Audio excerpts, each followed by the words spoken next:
This is one such moment. What we do today or cannot do will be recorded in history. Driven by arrogance and emboldened by impunity, Israel has mounted a relentless onslaught on the occupied and beleaguered people of Palestine. As we speak, children, women, and men in Palestine are being killed with impunity. In 1 week of Israeli attacks, over 250 Palestinians have been killed and thousands injured. 1/3 are women and children.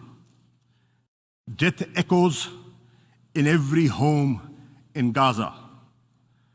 The Israeli airstrikes are responsible for the taking of every single life of the Abu Hattab family. 2 were women and 8 children. Let that sink in for just a moment. Hundreds of such tragedies are being enacted every hour in Gaza and other parts of the Palestinian territories. So far, over 50,000 Palestinians have fled their homes in Gaza. There is limited access to water, food, hygiene, and health services. Hospitals and access to water and sanitation services depend on electricity. Fuel for the power plants has almost run out. Gaza is plunged in darkness, literally and metaphorically.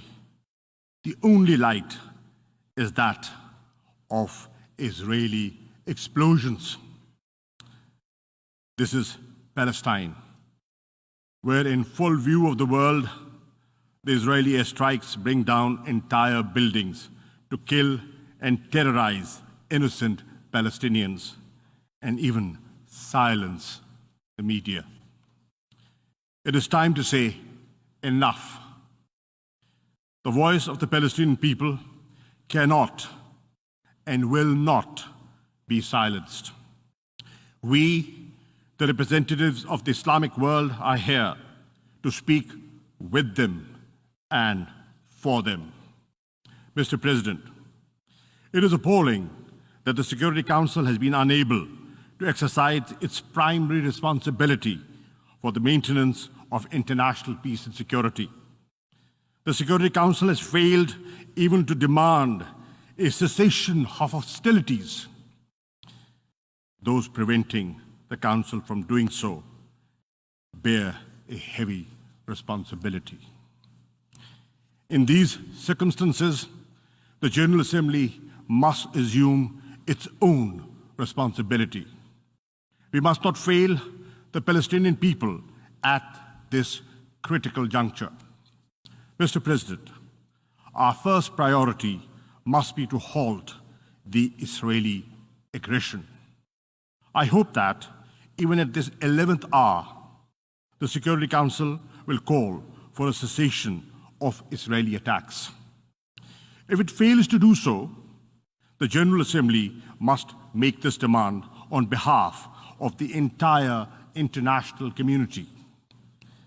Let us be clear, there is no moral or military equivalence between the beleaguered and occupied Palestinian people, who have no army, no navy, no air force, and the Israeli war machine, one of the most powerful in the world.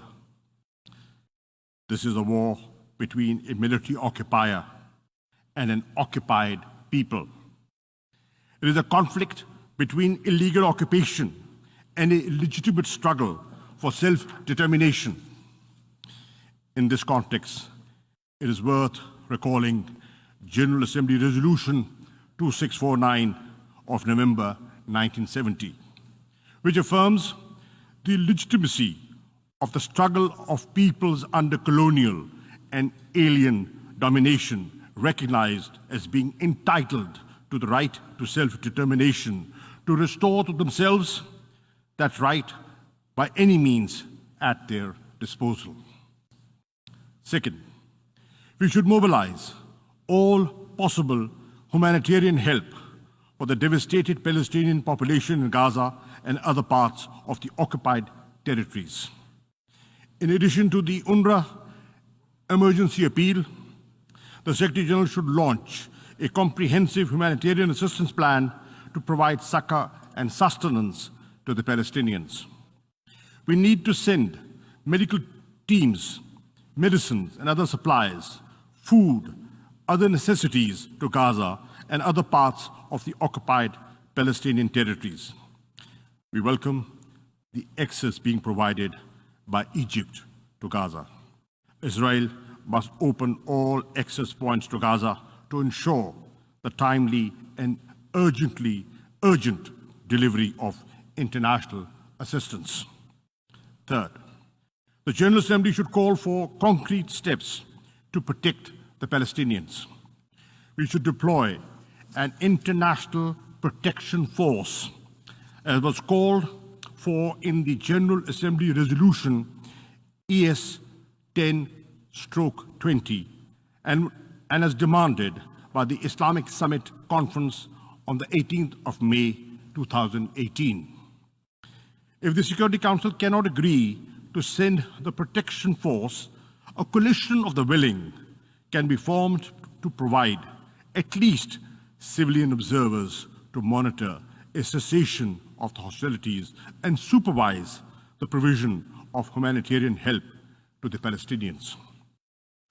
We also call on the Secretary General and the High Commissioner of Human Rights to offer protection to Israel's Arab citizens who are being lynched and murdered by fascist Israeli gangs at the present time.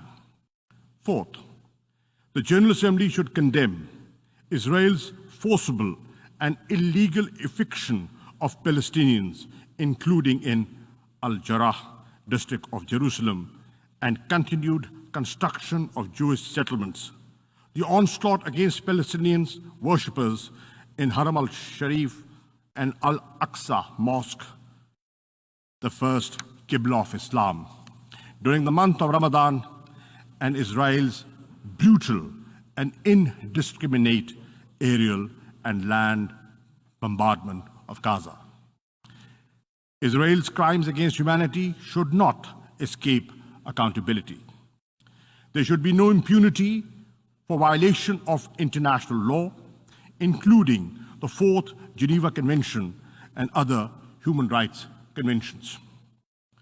The Human Rights Council, the ICC, and the ICJ and other avenues should be activated to ensure Israeli accountability for its war crimes.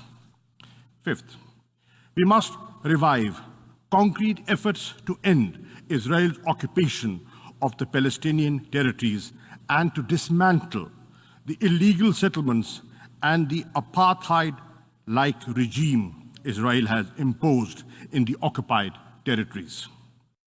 The General Assembly should secure unconditional implementation of Resolution 242 of November 1967, in which the Security Council declared the inadmissibility of the acquisition of territory by war and demanded that Israel withdraw its armed forces from territories occupied in the 1967 war.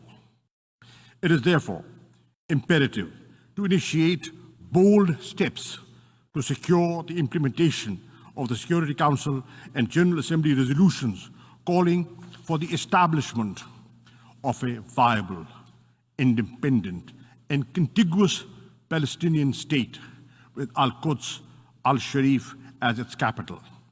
Pakistan endorses President Abbas's call for an international conference to secure a peaceful settlement. Mr. President, the Palestinian tragedy is at the heart of the turmoil and the conflicts in the Middle East. It is also the principal root cause of the humiliation and anger in the Muslim and Arab world. Anger which breeds extremism and often spawns acts of violence. A just solution for Palestine is imperative for the maintenance of regional and global peace and security. Clearly, the onus for restoring peace rests on Israel. It must end its occupation. It must implement the resolutions of the Security Council and the General Assembly. This General Assembly session must send a clear message to the Palestinian people and to Israel. It is only through determined and decisive action that this assembly can restore the credibility of the United Nations and demonstrate its effective role in preserving world peace and global order based on equity and justice. I end with a verse from a great resistance poet of Pakistan. "E arz-e Palestine, main bhi hazir hoon." O land of Palestine, I too am there for you. I thank you. I thank the Minister for Foreign Affairs of Pakistan for his statement.